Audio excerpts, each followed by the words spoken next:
So as we continue in the book of Esther, yesterday we heard about Queen Vashti, who refused to come at the king's beck and call, and as a result, the king is enraged and angry, and so his little group of yes men around him say, well, who wants a woman like this? Can you imagine all the trouble it's going to cause in the kingdom? Women hear about how that the queen has defied the king, so you got to push her aside. We can't have women doing this sort of thing. And so they say, go out and just search. We'll search the whole kingdom and we'll find some beautiful young woman to take her place. And not surprisingly, that idea appealed to the king. So the word's going to go out to everyone that let all the beautiful young virgins be brought to the king, and he's going to gather them from the whole kingdom and basically pick whoever he wants, kind of thing. And that girl's going to get to be the queen instead of Vashti. And so then we hear that there was a Jew in the citadel of Susa whose name was Mordecai. And we're told that he is a Benjamite.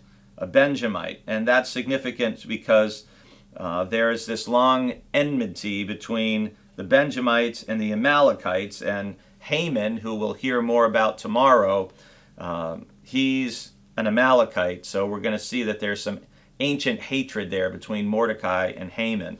So this is what we learn about Mordecai, though, is that he has a younger cousin. And in verse 7 it says, Mordecai had brought up Hadassah, that is Esther, his cousin, for she had neither father nor mother. So Esther was an orphan.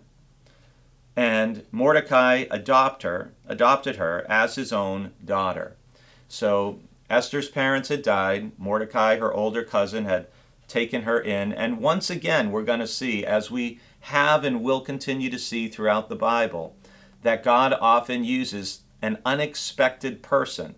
We saw back in Genesis that it's often the younger son who ends up being the one through whom God works, even though that went against the norms of the culture where it was the oldest son who would inherit a blessing or resources or wealth. So it's an orphan. And in this case, it's Esther. And so she is going to be put forward by Mordecai, and everything goes well for her. And we also learn that Mordecai is in some way connected with the harem that is around the king. He's probably a minor official of some kind. Some scholars suggest that perhaps he was a eunuch gatekeeper, the eunuchs being the men who were responsible for making sure no one got to all the women in the king's harem. So he was close enough to that situation.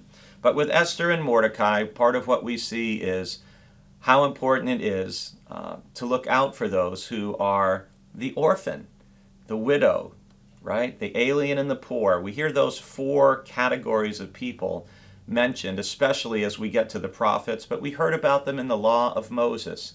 And here we see Mordecai doing his part to take in his orphaned cousin, and how important that will be going into the future.